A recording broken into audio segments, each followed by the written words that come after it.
बिस्मिल्लाहिर्रहमानिर्रहीम। अस्सलाम वालेकुम। कैसे हैं आप सब लोग? खैरियत से हैं? ठीक ठाक हैं? अच्छा, तो भाई आप लोगों को बताना चाहता हूँ कि परदेश की लाइफ जो है ना वो इतनी आसान नहीं होती है।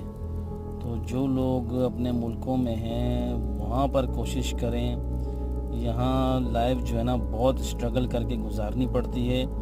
बज़ाहिर नज़र आ रहा होता है कि हम लोग बहुत मज़े में हैं, बहुत इंजॉय कर रहे हैं, लेकिन इन सब के पीछे एक बहुत ज़्यादा जो है ना मेहनत होती है, बहुत ज़्यादा स्ट्रगल करनी पड़ती है। और अभी के जो हालात हैं ना आउटसाइड ऑफ कंट्रीज़ के, यानी बाहर ममालिक के, वो बिल्कुल भी ऐसे नहीं है कि आप लोग यहाँ पर आओ और जो है ना इतनी आसानी से आप लोग अचीवमेंट्स कर सको।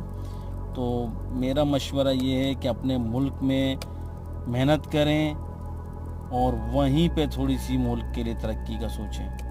जो